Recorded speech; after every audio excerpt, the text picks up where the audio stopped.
tiwala ng ating dakilang Diyos ay sumaatin pong lahat. Narito po ang huling bahagi ng ating talakayan patungkol sa Eklesiya o ang church sa tunay nitong pangkahulugan ayon mismo sa banal na salita ng Diyos at hindi ayon sa isang makataong pananaw o pang-uunawa lamang. Naumpisahan natin noong nakaraang linggo ang ikatlong makapangyarihang pagsasalarawan ng church na ang iglesia ay isang pamilya. Kaya itutuloy po natin ito ngayon hanggang sa ikaapat na pagsasalarawan ng Eklesiya sa Bagong Tipanan o New Testament times na tayo ay templo ng Diyos. The church is a family. Nabasa ko po sa isa ring mahusay na pagsasalarawan patungkol sa kahalagahan nito sa ating kalagitnaan na ang Eklesiya ay isang pamilya. May dalawang puwersa o forces na gumagana sa atin. Ito po ay ako bilang isang individual at tayo bilang isang grupo, pangkat o katipunan. Sa parehong individual at pamayanan o yaong katipunan ay mayroong dalawang malaking aso. Ang una pong malaking aso ay ang kapangyarihan ng kasalanan at ng laman. Ito po yung power of sin and flesh. Ang malaking aso na ito po ay nais tayong sakmalin sa ating paa at hatakin ito pababa upang tayo'y magiba. Siya po ay isang malakas na halimaw at laging nagiging marahas kapag hindi natin siya pinapakain. Isa po itong malakas na hayop, di po ba?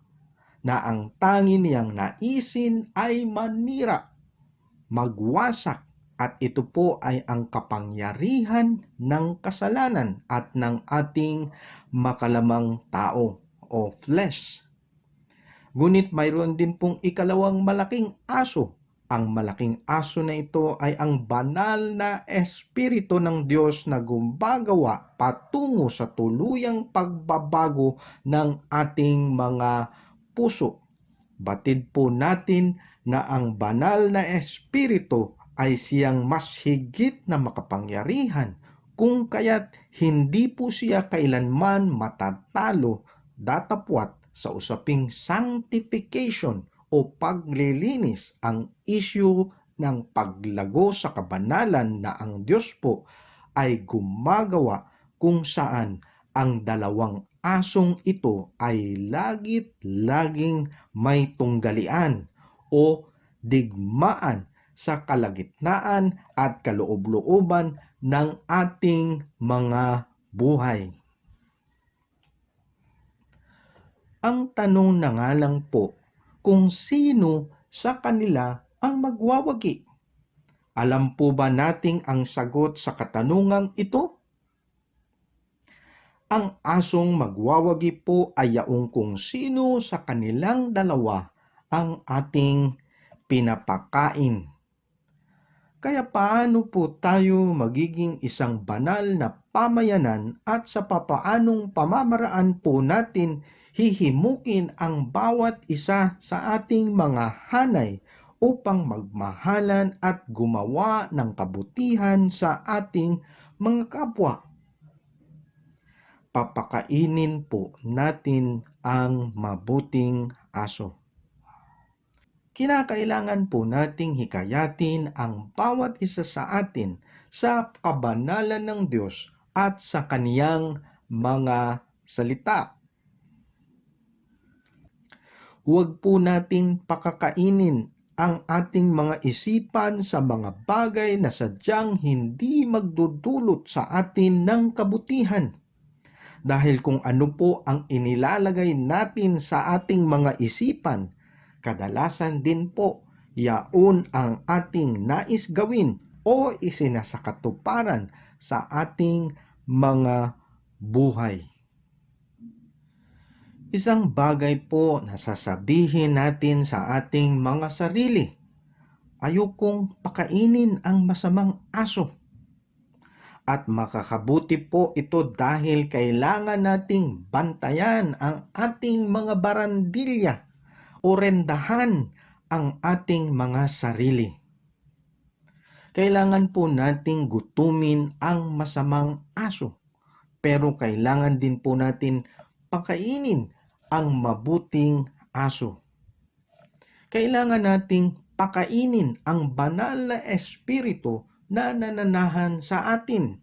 Kinakailangan po nating ituon ang ating mga mata at isipan at bibig habang himukin ang isa't isa sa atin upang gumawa ng mabuti tungo sa ating paglago at kabanalan at upang magwagi ang banal na espiritu sa digmaan laban sa kasamaan.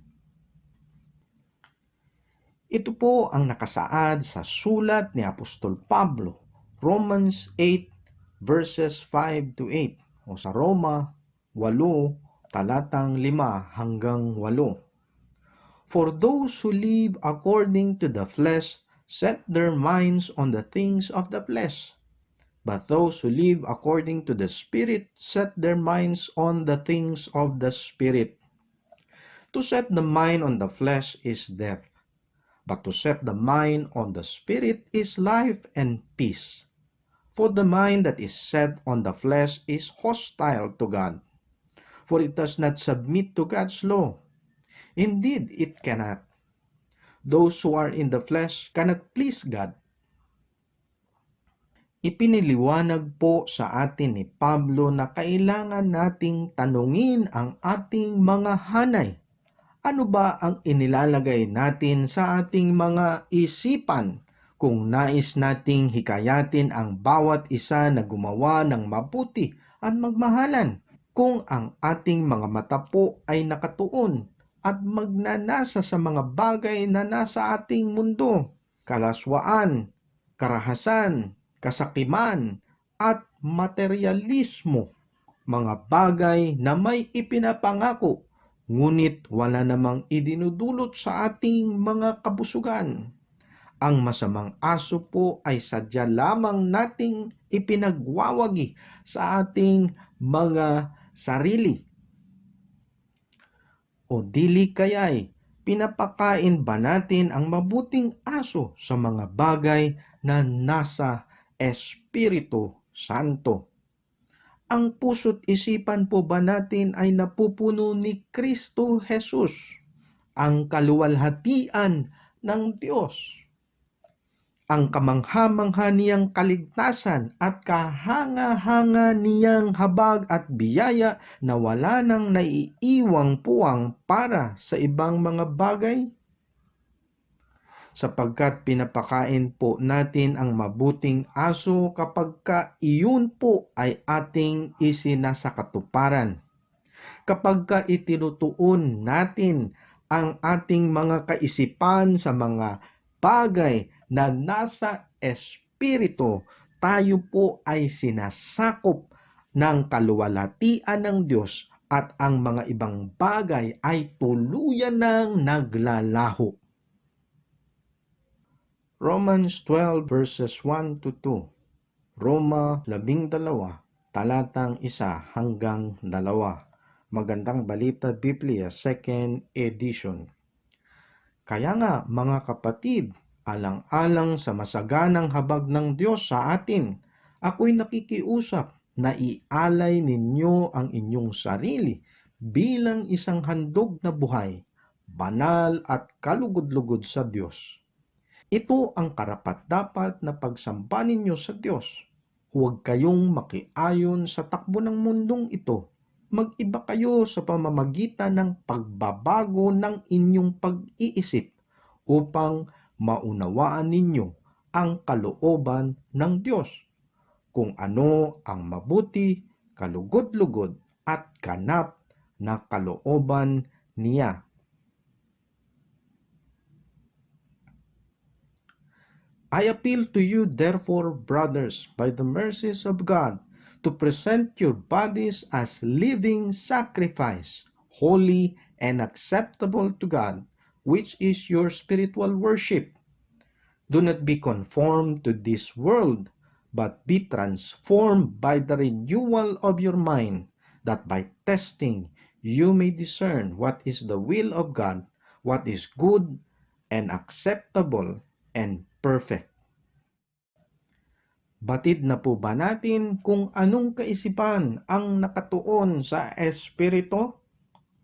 Batid na po ba natin kung anong larawan ang ating matutunghayan sa pagpapakain natin ng mabuting aso?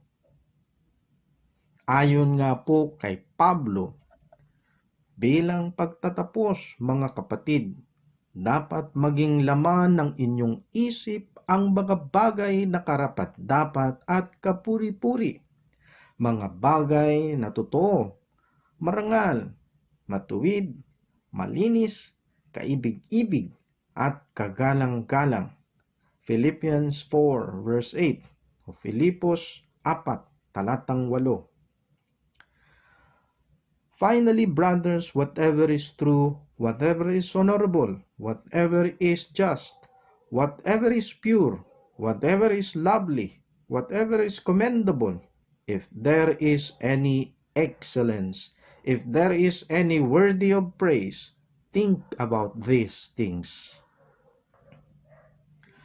Maaari po nating isulat ang mga katagang ito at idikit sa ating mga dingding, sa ating ref, sa ating mga wallet, sa ating mga silid, o sa ating opisina upang tayo'y mapapaalalahanan sa ating mga ginugugol na mahalagang oras at kayamanan ng Diyos.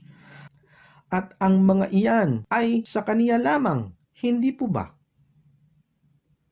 Maging ang ating mga sariling katawan at buhay ay hindi po sadyang atin. Tayo po ay binili sa isang halagang di natin kayang bayaran o tumbasan. Tayo po ay binili sa pamamagitan ng banal na dugo ng Kordero ng Diyos na si Kristo Jesus. Ang buhay ko'y hindi akin, at ganoon din naman ang buhay mo at buhay nating lahat na tunay na sumasampalataya sa Kanya. Wala po tayong magagawa liban na maisakatuparan sa ating mga buhay ang mga bagay na ito, at maliban na nga lang kung nais nating tayo ay mahulog sa dagat-dagatang asupre o nagliliyab na apoy sa kaniyang walang hanggang kaparusahan sa mga sumusuway sa Kanya. Tayo po ay sa Kanya at inuutos niya sa atin, pakainin mo ang mabuting aso. Sinasabi ng Kaniyang mga salita, ituunin niyo ang inyong mga isipan sa banal na Espiritu kung nais ninyong kayo'y makapiling ko sa aking tahanang walang hanggan. Buhay na aking inihahanda at itinaguyod para sa inyo. Maipasa po ba natin ang pagsusulit na ito sa Philippians 4 verse 8? Saan po nakatuon ang ating mga isipan? Hindi po ba napakahirap ng gawain ito? Ang discipleship po o ang gawing mga alagad ni Jesus ang mga tao po ay napakahirap na gawain. Isa po itong naglalahong sining sa ating pagsasakatuparan ng layunin ng Diyos sa ating mga buhay. Sapagkat ito nga po ay sadyang mahirap, madalas po nating marinig ang mga salitang, alam mo, ayokong gawin ang mga bagay na iyan. Tinatalikuran po natin ang ating mga kapatiran at sinasabing, hindi tayo magkaparehong pamilya o kamag-anak. Kung nais mong pumunta sa impyerno, bahala ka sa buhay mo. Wala akong pakialam. We are the temple of God. Tayo po ay templo ng Diyos. Ang pamilya po ng Diyos ay may isang tahanan at ang tahanan na yaon ay ang templo ng Diyos. Sa pagiging individual man o sa pangkalahatan nating mga bilang, tayo po ay templo ng Diyos. Sabi po ng kaniyang banal na mga salita, "Do you not know that you are God's temple and that God's Spirit dwells in you? If anyone destroys God's temple, God will destroy him. For God's temple is holy, and you are that temple." 1 Corinthians 3 verses 16 to 17. Ang ating katawan po ay templo ng banal na Espiritu. Hindi po natin ito ibinubugaw sa karumihan dahil gigibain niya ito. Hindi po natin gagawin ang mga bagay na makakasira o makakawasak nito. Iyan po ang katuruan ng banal na salita ng Diyos. Tayo rin po ay nagiging templo ng Diyos sa ating mga pagtitipon-tipon bilang pamilya o magkakapatid sa pananampalataya. Tayo po ay templo ng Diyos. Tayo po ay umiiral dahil sa kanyang banal na presensya. Tayo po ay nagpapakatira pa sa ating pagsamba sa Diyos, sapagkat yaon din po ang ating gagawin sa ating pagharap sa Kaniya. Bilang templo ng Diyos, tayo po ay sumasamba sa mismong presensya ng Kaniyang kabanalan. Oo nga, totoo po na siya ay nananahan sa ating mga puso. Ngunit siya rin naman ay nasa ating mga pagtitipon-tipon bilang eklesiya at bilang templo ng Diyos. Alam na po natin kung anong larawan ang naroroon sa langit. Kung nais po nating malaman kung anong katotohanan ng kabuuhan, hindi mapipigilan, madamdamin at puno ng kagalakang pagsamba, ay tunghayan po natin ang dulo ng aklat ng pahayag sa talatang 5 o Revelation chapter 5. Yaon po ang tunay na larawan ng pagsamba sa templo ng Diyos. Napakahusay po ng pagsasaad ni Juan. Revelation 5 verses 6 to 14. Pahayag 5, talatang 6 hanggang talatang 14. Pagkatapos nakita ko sa pagitan ng mga pinuno at ng tronong napapaligiran ng 4 na buhay na nilalang ang isang korderong nakatayo na parang pinatay na. Ito'y may 7 sungay at 7 mata na siyang 7 espiritu ng Diyos na ipinadala sa buong sanlibutan. Lumapit ang kordero at kinuha ang kasulatan sa kanang kamay ng nakaupo sa trono. Nang ito'y kunin niya, nagpatira pa sa harapan ng kordero ang 4 na buhay na nilalang at ang 24 na pinuno. Bawat isa'y may hawak na alpa at may gintong mangkok na puno ng insenso na siyang mga panalangin ng mga banal. Inaawit nila ang isang bagong awit. Ikaw ang karapat-dapat na kumuha sa kasulatan at sumira sa mga selyo niyon, sapagkat pinatay ka at sa pamamagitan ng iyong dugo ay tinubos mo ang mga tao para sa Diyos mula sa bawat lahi, wika, bayan at bansa. Ginawa mo silang isang lahing maharlika at mga pari na itinalaga upang maglingkod sa ating Diyos, at sila'y maghahari sa lupa. Tumingin akong muli at narinig ko ang tinig ng milyon-milyon at libo-libong anghel. Sila'y nakapaligid sa trono, sa apat na buhay na nilalang at sa mga pinuno. Umaawit sila ng malakas. Ang korderong pinatay ay karapat-dapat tumanggap ng kapangyarihan, kayamanan, karunungan, kalakasan, parangal, papuri at paggalang. At narinig kong umaawit ang mga nilikhang nasa langit, nasa lupa, nasa ilalim ng lupa at nasa dagat, lahat ng mga naroroon. Ibigay sa nakaupo sa trono at sa kordero ang papuri at karangalan, kaluwalhatian at kapangyarihan magpakailanman. At sumagot ang apat na nilalang na buhay, Amen. At nagpatira pa ang mga pinuno at nagsisamba. Ang pagsamba po na ito ay hindi lamang natin matutunghayan sa langit. Ito rin po ay nagaganap sa ating mga kalagitnaan, maging sa ating panahong kasalukuyan.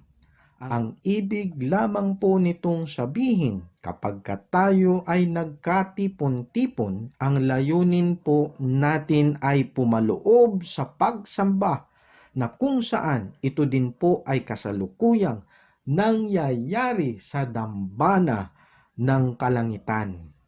Sa madaling salita, kung anong tunay na nagaganap sa pagsamba sa langit, ay ganoon din dapat tayo na sumamba sa lupa. Nilalayon po natin ng ating mga panalangin ay magiging insenso o mahalimuyak sa paghayag kung sino ang kordero ng Diyos at kung ano ang kaniyang ginawa para sa atin. Ngunit sa ating mga kapanahunan, sa ating mga pagsamba, mauulinigan natin ang mga salitang, ayoko ng pagsamba sa simbahang iyon. O dili kaya'y, ang ganda ng ating pananambahan ngayon. Yaon po ay pawang mga sagot sa mga maling katanungan. Lahat po ng tunay na pagsamba ay tama. Ngunit ang tanong po sa atin ay, ako ba'y pumapaloob sa dambana ng kalangitan upang sambahin ang kordero ng Diyos? Iyan po ang nararapat na katanungan na ating pagkaisipan at buong kagalakang ipagdiwang. Naipahayag ko ba ang kordero ng Diyos? Naipahayag ko ba ang kaniyang dakilang isinasakatuparan sa aking buhay? Yaon po ang tunay na pagsamba. Ang pagsamba ay hindi po patungkol sa atin. Iyan po ay patungkol kung sino ang Diyos sa ating mga buhay. Alam kong napakahirap nitong unawain na ang kabuuan ng kalawakan ay hindi umiikot sa atin, kundi ito po ay umiikot sa Diyos. Ang tanging makatotohanan na pagsamba ay ang pagsamba sa natatanging Diyos na may tatlong persona o Triune God, kamangha-mangha, kagilagilalas at kay dakilang may likha ng sansinukob. Tayo po ay kaniyang tinawag at tinipon sa kaniyang banal na presensya. Sa kaniyang presensya ng ating mga panalangin, ang ating diwa, ang ating pakikinig at pag-awit ng mga papuri sa kaniya ay naihahatid. Yaon po ang pagsamba sa templo. Tayo po ay templo. Mayroong esensya na ang Diyos ay narito sa bahaging ito, ngunit salungat naman sa ibang lugar doon. Ito po ay dahil ang mundo ay hindi niya templo. Iyon po ay kung saan nagkatipon-tipon ang mga tunay niyang mananampalataya o ang kaniyang mga tagapagsunod na ating mga kinabibilangan bilang pamilya at pamayanan. Ang templo at tayo ay sumasamba sa Kaniya. Mayroon pong ikalawang bahagi nito. Ito po ay kapag iniisip po natin na ang Diyos ay nasa templo at ikaw naman ay pumapaloob sa templong iyon. Ang usapin po ay patungkol sa ating kasalanan at ng kaniyang kabanalan ay lubhang napakahalagang bigyang pansin. Inaawit po natin ang katagang, I want to see you high and lifted up. Kasabay din po nating tanungin ang ating mga sarili. Siya nga ba'y nais nating maitaas at madakila sa ating mga kalagitnaan o buhay? Sapagkat sa pagkakataong binabanggit po ito sa kaniyang banal na kasulatan, kahalintulad po sa mga nakasaad sa Isaiah chapter 6 and Ezekiel chapter 1 o Isias 6 at Ezekiel 1. Sila po ay nagpatira pa sa lupa dahil alam nilang sila'y makasalanan at hindi karapat-dapat sa kabanalan ng Diyos. Kung kaya't sa kahabagan din ng Diyos, sila'y pinatatawad niya. Kawawa ako sapagkat ako ay isang makasalanan at mula sa isang lahing makasalanan. Mapapahamak ako sapagkat nakita ko ang hari si Yahweh, ang makapangyarihan sa lahat. Isaiah chapter 6 verse 5, Isias 6 talatang 5. Ganyan ang katulad ng kaluwalhatian ni Yahweh nang makita ko ito. Ako'y nagpatira pa at may narinig akong tinig. Ezekiel 1 verse 28. Kapag tayo po ay nasa templo at nasa presensya ng banal na Diyos, sumasamba sa kaniyang kabanalan, tayo po ay may kamalayan sa ating mga pagkakasala at ang puot na dulot ng kasalanan. Ngunit sa ganoong kalagayan din po na tayo po ay kaniya ring pinatawad at ito'y dahil kay Kristo sa kaniyang ginawang kabayaran sa krus na tayo'y tinawag patungo sa kabanalan. Maliwanag po ang pagsasaad ni Pablo ukol sa mga bagay na ito. Wika niya sa 2 Korinto o 2 Corinthians chapter 6 verses 14 to 18. Huwag na kayong makipag-isa sa mga di sumasampalataya. Maaari bang magsama ang katuwiran at ang kalikuan? O kaya ang liwanag at ang kadiliman? Maaari bang magkasundo si Kristo at si Belial? Ano ang kaugnayan ng sumasampalataya sa di sumasampalataya? O di kaya'y ng templo ng Diyos sa Diyos-Diyosan? Hindi ba tayo ang templo ng Diyos na buhay? Siya na rin ang may sabi, mananahan ako at mamumuhay sa piling nila. Ako ang magiging Diyos nila at sila'y magiging bayan ko. Kaya't lumayo kayo sa kanila. Humiwalay kayo sa kanila, sabi ng Panginoon. Huwag kayong makisama sa anumang karumihan at tatanggapin ko kayo. Ako ang magiging ama ninyo at kayo'y magiging mga anak ko, sabi ng Panginoong makapangyarihan sa lahat. tayo po ay templo ng Diyos. Ibig po nitong sabihin tayo ay binukod niya upang hindi maging katulad sa iba. Dahil tayo ay lumalapit sa kaniyang presensya, sinasamba natin ang isang banal na Diyos at tinatawag po tayo upang maging banal katulad niya. Sa makatuwid po, kung gagamitin ko ang nauna na nating pagsasalarawan nito, ay kailangang gutumin natin ang masamang aso. Ikaw at ako po ay hindi kailanman magiging banal na siyang dapat nating kamtin kung patuloy pa rin nating inaalagaan at pinapakain ang masamang aso sa ating mga buhay.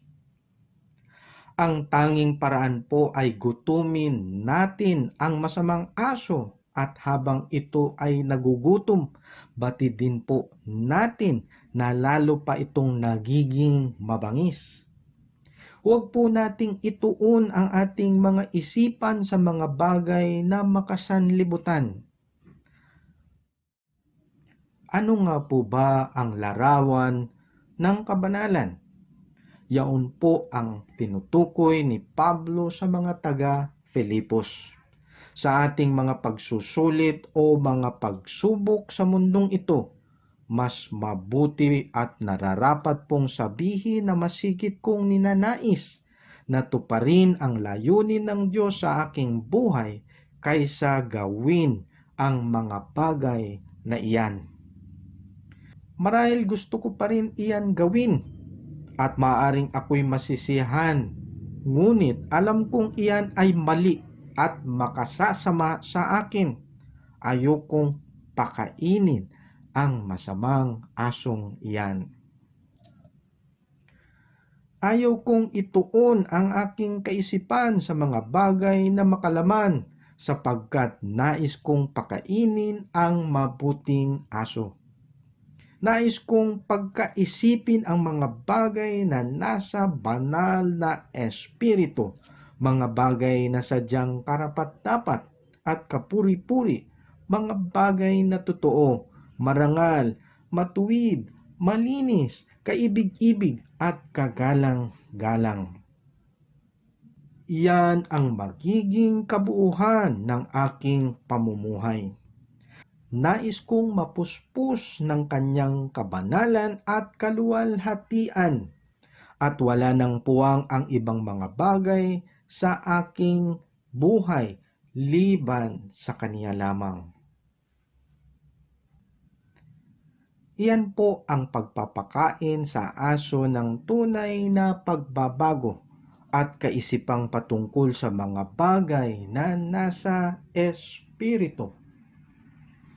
Tayo ay templo ng Diyos. Tayo'y sumasamba at tinatawag sa kabanalan habang tayo po ay nakatayo sa presensya ng Diyos. Tayo ang eklesiya ng buhay na Diyos sa pamayanan ng mga tunay na mananampalataya.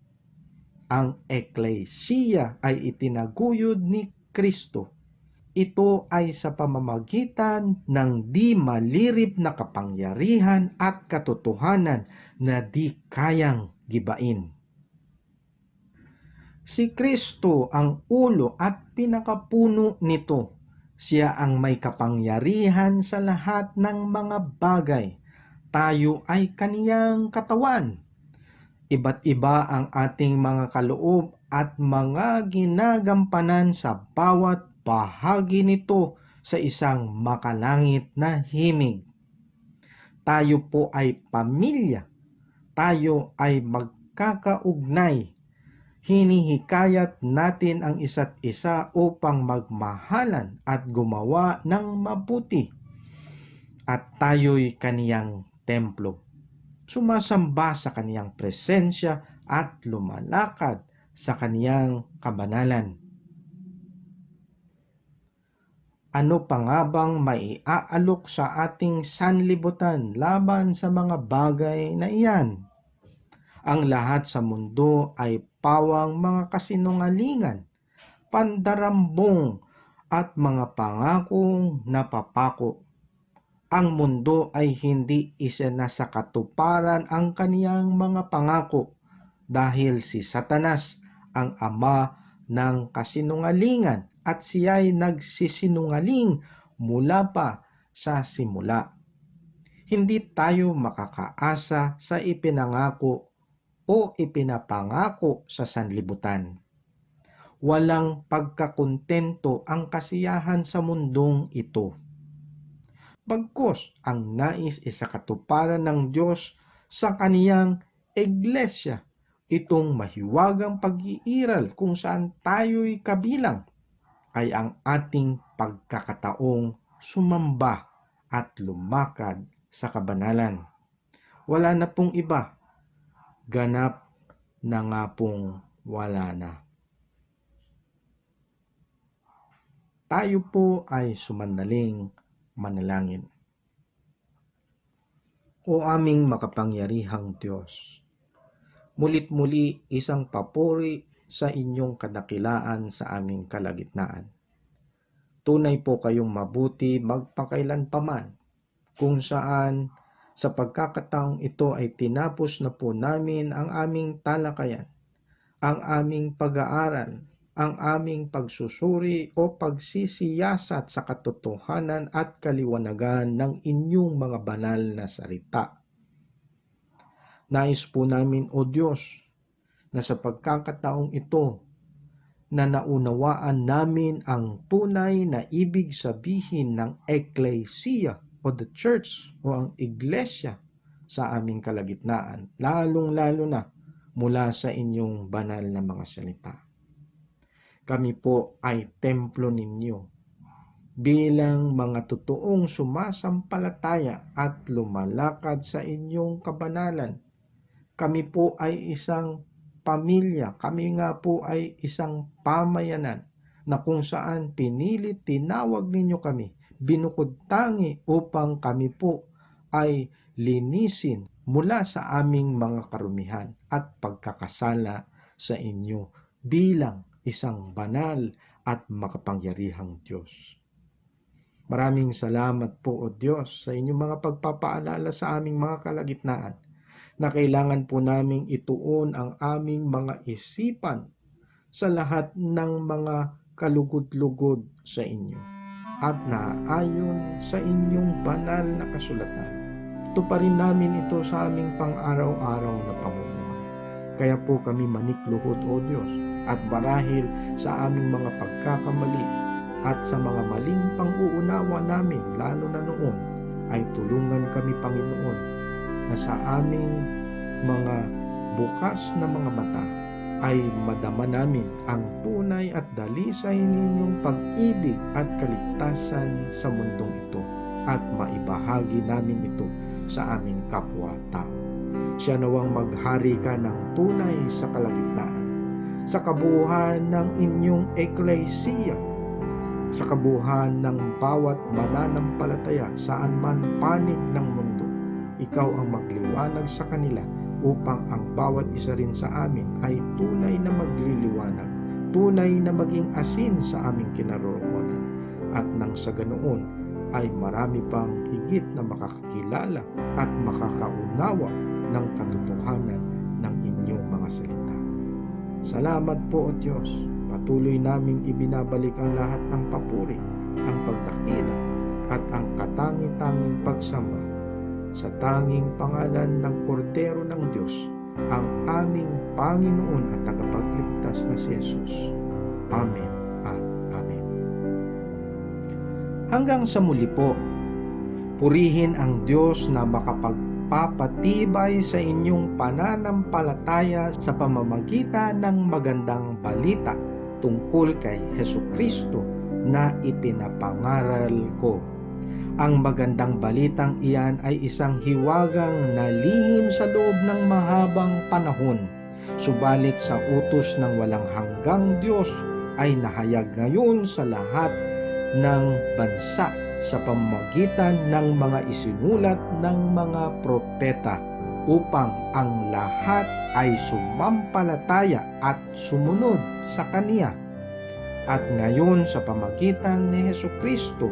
Purihin natin ang iisang Diyos, ang ganap na nakakaunawa sa lahat ng bagay. Amen. Sa ngalan ng Ama, ng Anak at ng Banal na Espiritu. Amen at